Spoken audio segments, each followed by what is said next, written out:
मैं देवांशु पाठक आप सभी का बहुत बहुत स्वागत करता हूं आपके अपने YouTube चैनल में जिसका नाम है इजी मैथ्स मैथ्स दुनिया। और मैं आप सभी के लिए लेकर आया हूं बिल्कुल नए तरीके से टीचिंग के एग्जाम्स का पूरा कोर्स ए से लेकर जेड तक। चाहे आप सी टेट की प्रिपरेशन कर रहे हो, चाहे यूपी टेट की कर रहे हो, चाहे रीट की कर रहे हो, और चाहे आप सुपर टेट की प्रिपरेशन कर रहे हो, इन सभी एग्जाम्स के लिए ये आपका पूरा का पूरा कोर्स कवर कराया जाएगा। अगर अभी तक आपने चैनल को सब्सक्राइब नहीं किया है तो कर लीजिए, क्योंकि आपको इससे अच्छा चांस नहीं मिलेगा दोबारा से अपना कोर्स कवर करने के लिए। तो आपका जो टॉपिक है जो हमें कवर करना है, सबसे पहले नंबर सिस्टम को लेकर चलेंगे। यहां से आप अगर मुझे देख पा रहे हैं तो कमेंट करके बता सकते हैं। शेयर करिए, वीडियो को शेयर कर दीजिए जिससे कि ज्यादा से ज्यादा लोग कनेक्ट कर सकें। फिर हम शुरू करते हैं आज की क्लास।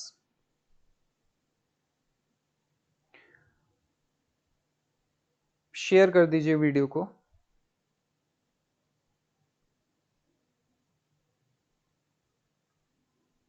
इसके अलावा अगर आप और भी एग्जाम्स की तैयारियां कर रहे हैं, आप चाहे किसी भी एग्जाम की तैयारी कर रहे हो, कोर्स आपको पूरा का पूरा कवर कराया जाएगा। कुछ एक्स्ट्रा भी कराऊंगा मैं, जिससे कि किसी और एग्जाम को भी अगर आप अटेम्प्ट करना चाहें तो फिर कर सकें। आपको ऐसा ना लगे कि कोई पर्टिकुलर आपका सेगमेंट कमजोर रह रहा है। तो मेरी रिक्वेस्ट है आप सभी से कि आप ज्यादा से ज्यादा लोगों को इस प्लेटफॉर्म पर कनेक्ट करें। हमारी क्लास रेगुलर रहेगी।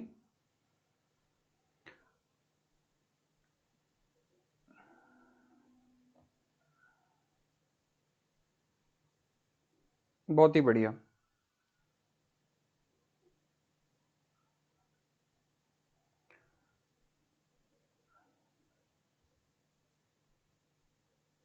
चलिए ठीक है, बहुत बढ़िया। वैसे तो पहले के भी मैंने वीडियोस डाले हुए हैं, कुछ पुराने वीडियोस भी पड़े हुए हैं चैनल पर जो आप लोगों की हेल्प करेंगे। लेकिन अब जो मैं वीडियोस डालने वाला हूं वो आपके डिजिटल बोर्ड पर क्वेश्चंस के साथ रहेंगे। ठीक है, इसको थोड़ा सा शेयर कीजिए। दोबारा से 5 मिनट के बाद लाइव स्टार्ट करते हैं हम। 5 मिनट के बाद लाइव को स्टार्ट करते हैं जिससे कि हमारे और दोस्त भी कनेक्ट हो सकें। 5 मिनट के बाद लाइव करते हैं, तब तक आप इसको शेयर कीजिए। चलिए, आई थिंक आप लोग आ चुके हैं, तो फिर मैं शुरू करता हूं आज की क्लास।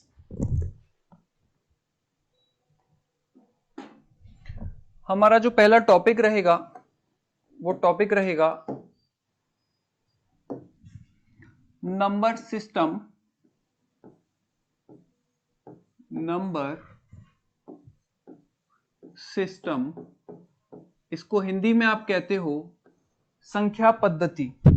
तो अभी जो केवल आपके इंपॉर्टेंट पॉइंट्स हैं मैं उनके बारे में बता रहा हूं। क्वेश्चन की जो पीडीएफ हुआ करेगी वो मैं एक अलग से चैनल क्रिएट कर दूंगा, वहां से आप पीडीएफ डाउनलोड कर पाएंगे, और जो भी क्वेश्चंस हैं वो यहाँ पर लिखे हुए आएंगे, हम उनका सॉल्यूशन करेंगे।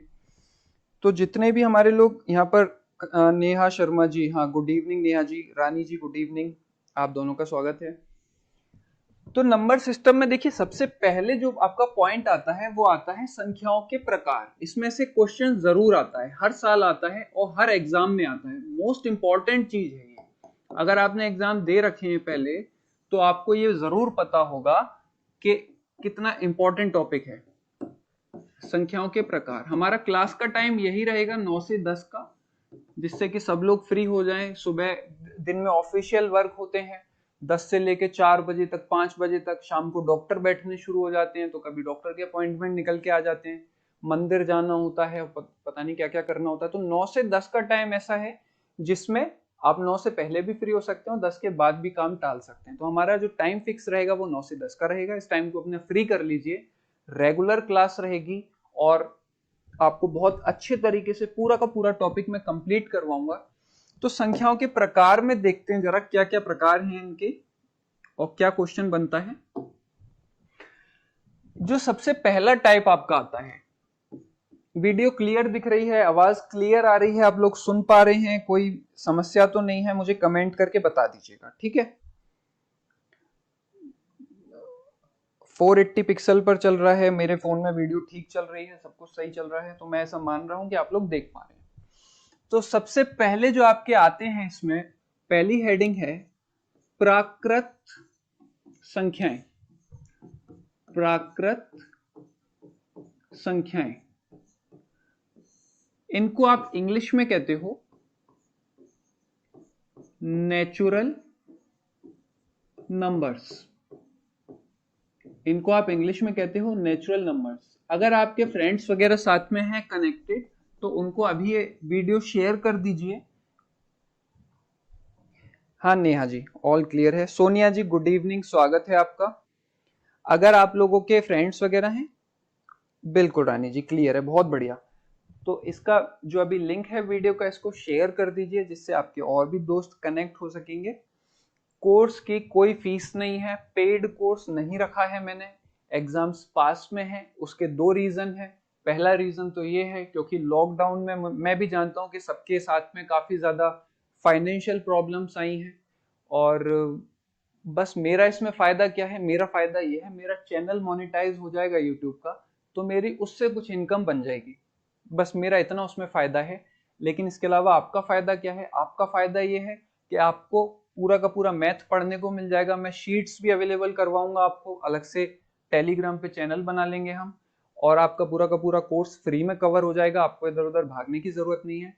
लेकिन एक म्यूचुअल आपको एक करना पड़ेगा थोड़ा सा मेरे साथ में, वीडियो को लिंक को थोड़ा शेयर करके सब्सक्राइबर्स वगैरह बढ़वाने हैं जिससे कि मेरा भी चैनल मोनेटाइज हो जाए। क्योंकि डिजिटल बोर्ड आ चुका है अब मेरे पास, तो जितने पुराने वीडियोस पड़े हुए थे उनको नए तरीके से बिल्कुल लाइव क्लास में मैं पढ़ाना चाहता हूँ। तो वीडियो को शेयर करते रहिएगा प्लीज, ठीक है। मेरी बस आपसे इतनी सी एक्सपेक्टेशन है, इसके अलावा कुछ नहीं। तो प्राकृत संख्या या नेचुरल नंबर्स, देखो प्राकृत का मतलब होता है ऐसी चीज जो हमेशा से एग्जिस्टेंस में हो, प्रकृति स्वरूप में हो, जो मानव निर्मित ना हो।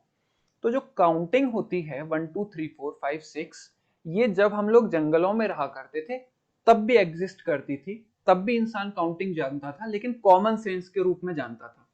1 2 3 4 नहीं था, लेकिन इंसान को पता था कि 1 कितना होता है, 2 कितना होता है, 3 कितना होता है, 4 कितना होता है। इसका प्रमाण क्या है, इसका प्रमाण ये है, आपने इतिहास वगैरह में पढ़ा होगा कि बहुत सारे लोगों ने चित्र बनाए हैं गुफाओं में, अलग अलग गुफाओं में अलग अलग तरह के चित्र पाए गए हैं। जो भी जानवर देखे लोगों ने उनका चित्र बनाया।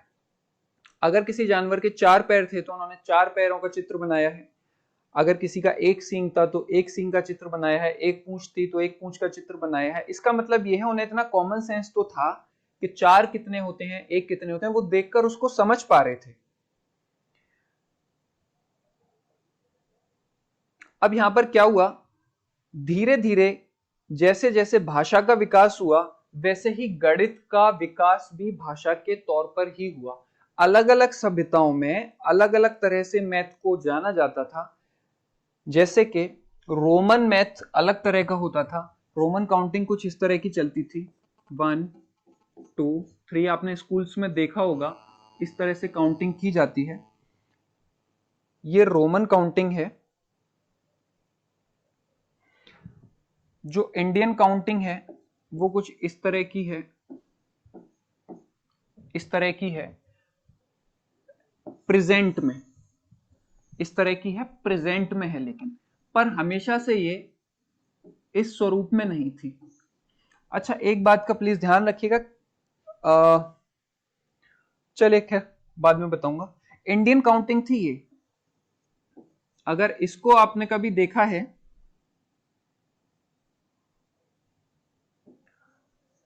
तो आप समझ जाएंगे मैं क्या कह रहा हूं इसके बारे में। क्या लिंक प्ले नहीं हो रहा है? मेरे पास मैसेज आया है लिंक प्ले नहीं हो रहा है।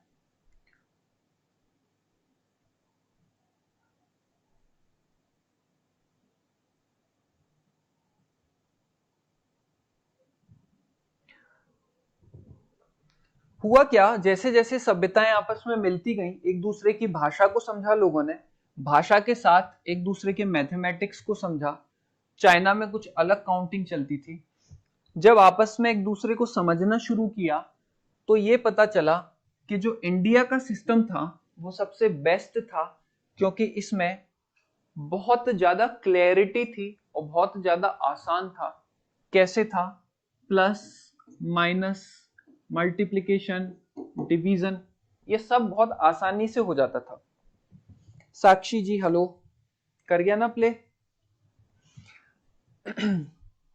तो ये सारे फंक्शन बहुत आसान थे, किसमें? मैथ में करने के लिए, इंडियन सिस्टम में।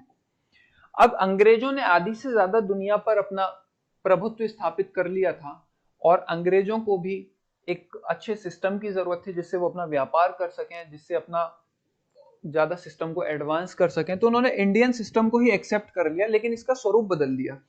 वो हर चीज को इजी करना चाहते हैं, इस तरह से लिखना उनको कठिन लग रहा था। तो उन्होंने क्या किया, उसका स्वरूप बदल के ये स्वरूप कर दिया और इंटरनेशनली इसको अंतरराष्ट्रीय संख्या पद्धति बना दिया। हम जो पद्धति का आज इस्तेमाल करते हैं वो है अंतरराष्ट्रीय संख्या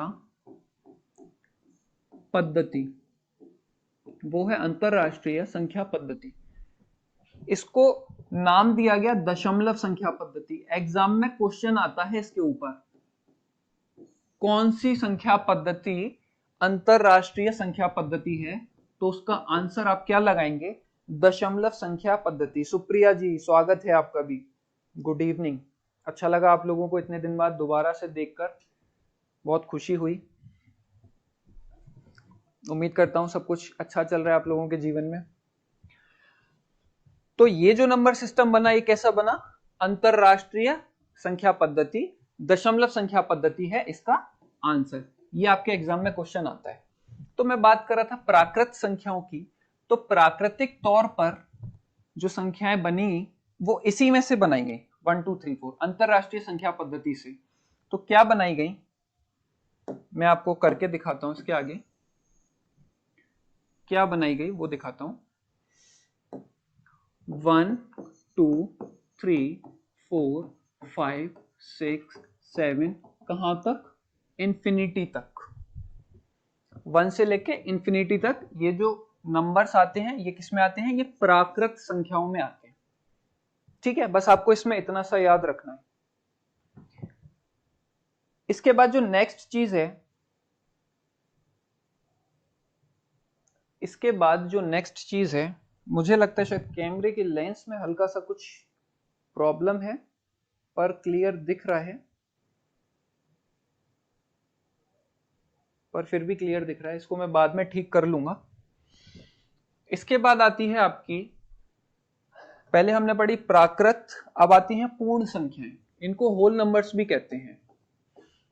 क्या कहते हैं? होल नंबर्स, पूर्ण संख्याएं या होल नंबर्स।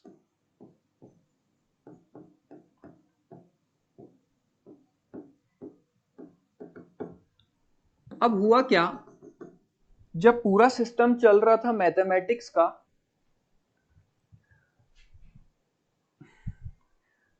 शुभांग पाठक कैसे हैं? बड़े भैया ये मेरे बड़े भाई। पूर्ण संख्या या होल नंबर्स, तो पूर्ण संख्याओं का क्या अर्थ होता है? पूर्ण संख्याओं का अर्थ होता है ऐसी संख्याएं जो पूर्णता प्राप्त कर ले। पूर्णता कैसे? देखो, जो नंबर सिस्टम पहले था मैथ्स का, 1 2 3 4 5 6 सब कुछ चल रहा था। मैंने अभी आपको बताया कि मैथमेटिक्स की शुरुआत एक लैंग्वेज के तौर पर हुई। अगर मैं आपसे पूछूं कि ये कितने पेन हैं, तो आप आंसर कर देंगे 2 पेन हैं। अगर मैं पूछूं ये कितने पेन हैं, आप आंसर कर दोगे 1 पेन है। और जब मैं एक भी पेन नहीं लूंगा और पूछूंगा कितने पेन हैं, तब आपको इसको आंसर देना पड़ेगा कुछ भी नहीं, और मैथ में आंसर देंगे 1 भी नहीं। तो मैथ में 1 भी नहीं या कुछ भी नहीं को रिप्रेजेंट करने के लिए कोई संख्या नहीं थी। हालांकि जीरो का कॉन्सेप्ट चल रहा था, वहां पर या तो स्थान खाली छोड़ देते थे या डॉट लगा देते थे या उसका संख्या में शून्य बोल देते थे, लेकिन मैथ में कोई सिंबल नहीं था जो जीरो को रिप्रेजेंट कर सके। स्वागत है नेहा जी, अंकिता, शुभांग भैया। तो बाद में क्या हुआ, इंडिया में जीरो की खोज की गई और जिन्होंने खोज की उनका नाम था आर्यभट्ट। आलिया भट्ट नहीं, आर्यभट्ट। ठीक है, आर्यभट्ट ने शून्य की खोज की। ये भी एग्जाम में आपके क्वेश्चन आता है। तो क्योंकि शून्य की खोज की, जो कमी थी मैथ्स में वो कमी पूरी हो गई, कंप्लीट हो गई। तो जैसे ही वो कमी कंप्लीट हुई, कमी पूरी हुई, उसको पूर्ण नाम दे दिया। और पूर्ण का मतलब होता है होल। पूर्ण का मतलब क्या होता है? Whole. Sakshi ji thank you. अब यहां पर क्या हो गया, इसको पूर्ण संख्या क्यों बुलाया? क्योंकि जो मैथ में कमी थी शून्य की वो पूरी हो गई, और पूरी होते ही उस सिस्टम को एक नया नाम दे दिया। क्योंकि अगर पुराने नाम को एडिट करते, अगर नेचुरल नंबर्स में जीरो ऐड करते, तो बच्चों का विश्वास उठ जाता कि कल तो सर ने पढ़ाया था नेचुरल नंबर 1 से स्टार्ट होते हैं, आज कह रहे हैं जीरो भी शामिल कर लो। हो सकता है कल परसों कुछ नया इंक्रीमेंट हो जाए, कुछ नई खोज कर लेंगे तो तभी पढ़ लेंगे। बच्चों का विश्वास टूटता, तो बोले नहीं, नेचुरल नंबर को चेंज नहीं करेंगे, वो तो 1 से ही शुरू होंगे। होल नंबर को जीरो से ऐड कर दिया बस। तो नई कैटेगरी बना दी जीरो को शामिल करके, whole numbers. Sakshi ji thank you so much. अब ये पूर्ण संख्याएं आ गई। इसके बाद में जो आपका नेक्स्ट आता है थर्ड, आसान सा ले लेता हूं आपको समझाने के लिए। इंटीजर्स कहते हैं उसको, पूर्णांक कहते हैं। पूर्णांक या इंटीजर्स। जिन लोगों की हिंदी अच्छी है, जिन लोगों की हिंदी अच्छी है, वो इसके नाम से ही इसका मतलब निकाल सकते हैं। अगर इसका आप संधि विच्छेद कर दोगे तो ये निकल के आएगा पूर्ण धन अंक। और अगर समास के हिसाब से बात करें, स्नोवी शर्मा, संजय सिंह, नमस्कार, स्वागत है आप दोनों का भी। तो अरे संजय सिंह, संजय सर हैं sir, welcome, most welcome sir. Simran most welcome. पूर्ण अंक का मतलब होता है ऐसे अंक जो पूर्ण हो। पूर्ण का मतलब क्या, अंक अधूरे भी होते हैं। अगर मैंने लिखा 3.1 तो ये एक दशमलव अंक है, पूर्णांक नहीं है। ठीक है, इंटीजर नहीं है। अगर मैंने लिखा 3.5 तो यह भी एक दशमलव संख्या है, ये पूर्णांक नहीं है। लेकिन जब मैंने लिखा 3.0, जब मैंने लिखा 3.0 तो ये जरूर एक पूर्णांक होता है। ठीक है, अगर मैंने लिखा 6 या 6.0 एक ही बात है, 6 लिखूं या 6.0 लिखूं एक ही बात है, ये भी एक पूर्णांक है। लेकिन जब मैंने लिखा 6.4 तो ये एक पूर्णांक नहीं है, इंटीजर नहीं है। इन संख्याओं को कहते हैं दशमलव संख्याएं, जो अधूरी होती हैं, इनको कहते हैं दशमलव संख्याएं, या फिर कह सकते हो अपूर्णांक, या फिर कह सकते हो अपूर्णांक। तो पूर्णांक में कौन से एग्जाम्पल आते हैं? पूर्णांक में आपके एग्जाम्पल आते हैं ये। पूर्णांक में आपके एग्जाम्पल आते हैं ये, -5, -4, -3, -2, -1, 0, 1, 2, 3, माइनस में भी इंफिनिटी तक और प्लस में भी इंफिनिटी तक और जीरो। देखो इससे पहले माइनस का कॉन्सेप्ट नहीं बताया मैंने। बिल्कुल संजय सर सही बताया आपने, पूर्ण प्लस अंक पूर्णांक, दीर्घ संधि, बहुत ही बढ़िया, बिल्कुल दीर्घ संधि है इसमें। और वैसे अगर इसका समास के हिसाब से अर्थ निकालेंगे तो पूर्ण है जो अंक, पूर्णांक, अगर मैं सही कह रहा हूं तो ये इंफिनिटी में माइनस तक भी जाता है और इंफिनिटी तक प्लस में भी जाता है, बीच में जीरो भी शामिल है। अब जब माइनस का कॉन्सेप्ट देना था तो उन्होंने प्राकृत संख्याओं से भी छेड़छाड़ नहीं की, पूर्ण संख्याओं से भी छेड़छाड़ नहीं की। वो प्राकृत संख्याएं सारी पॉजिटिव होती हैं। देखो कैसे होती हैं, वापस लाता हूं। प्राकृत संख्या सारी पॉजिटिव होती हैं, कहां से, 1 से लेके इंफिनिटी तक। इसके बाद मैंने आपको बताई पूर्ण संख्याएं पॉजिटिव तो होती ही हैं, उदासीन भी होती है। जीरो उदासीन है, neither positive nor negative. Zero ना तो धनात्मक है ना ही ऋणात्मक है, ना ही धनात्मक है ना ही ऋणात्मक है, जीरो है, उदासीन, न्यूट्रल कहते हैं इसको इंग्लिश में, न्यूट्रल। तो इसमें न्यूट्रल नंबर शामिल कर दिया पूर्ण संख्या या होल नंबर्स में। इसके बाद पूर्णांक आ गए, तो देखो इसमें जीरो भी है, पॉजिटिव नंबर्स भी हैं, लेकिन नेगेटिव भी इंक्लूड कर दिए, ऋणात्मक संख्याएं भी शामिल कर दी। तो इस आधार पर जो हमारा पूर्णांक के जो प्रकार बनते हैं वो देखो क्या बनते हैं। पूर्णांक के प्रकार, पहला बनता है धनात्मक पूर्णांक। क्या बनता है? धनात्मक पूर्णांक। इंग्लिश में आप इसको कहोगे पॉजिटिव इंटीजर्स। दूसरा जो आपका बनता है वो बनता है ऋणात्मक पूर्णांक। क्या बनता है? ऋणात्मक पूर्णांक। इसको आप कहोगे नेगेटिव इंटीजर्स। ठीक है। थर्ड जो बनता है वो बनता है उदासीन पूर्णांक। उदासीन पूर्णांक, इसको आप कहोगे न्यूट्रल इंटीजर। न्यूट्रल इंटीजर, आपको नाम से ही समझ आ रहा होगा किस तरह से इनको डिवाइड किया। अच्छा, दो कैटेगरी और बना दी, इसके बाद भी मैथमेटिशियन रुके नहीं। बिल्कुल संजय सर हिंदी के बेस्ट टीचर हैं, नो डाउट। कर्मधारय समास बता रहे हैं पूर्णांक में सर, बिल्कुल ठीक, बहुत ही बेहतरीन एक्सपीरियंस सर के साथ। अब देखो उदासीन के बाद इनको पलट कर लिख दिया, धनात्मक का उल्टा कर दिया, अधनात्मक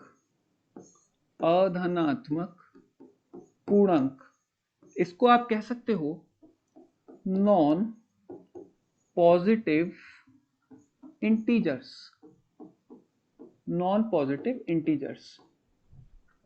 और इसी तरह ऋणात्मक का उल्टा कर दिया, आ उपसर्ग जिसके पहले लग जाता है विपरीत अर्थ देने लगता है, विलोम अर्थ देने लगता है, ऐसे ही उपसर्ग का काम करता है। तो धनात्मक के पहले आ उपसर्ग लगा दिया, अधनात्मक पूर्णांक विपरीत अर्थ देगा। ठीक है, जो धनात्मक ना हो, इसका अर्थ होगा जो धनात्मक ना हो। बिल्कुल स्नोवी शर्मा, न्यूट्रल इंटीजर्स, ठीक बताया आपने। और नेक्स्ट जो बना दिया वो बना दिया अऋणात्मक पूर्णांक। अऋणात्मक पूर्णांक हो सकता है थोड़ा सा विजन में 19-20 का कुछ आपको अंतर दिख रहा हो, मेरे ख्याल से शायद कैमरे पे एसी की भाप थोड़ी जम गई है, तो आज मैनेज कर लीजिए। अभिषेक क्लासेस, बिल्कुल आपका स्वागत करता हूं अभिषेक जी। सिमरन पैट के लिए भी यही सब काम आएगा, आपको कुछ भी अलग से पढ़ने की जरूरत नहीं है, पैट में इन्हीं में से सब कुछ आएगा। ठीक है,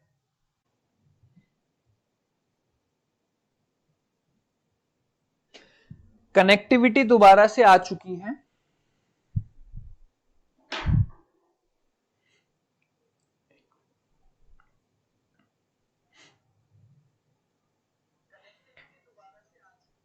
ठीक है, कनेक्टिविटी आ चुकी है, दोबारा से देखिए, थोड़ा सा नेट का इशू था।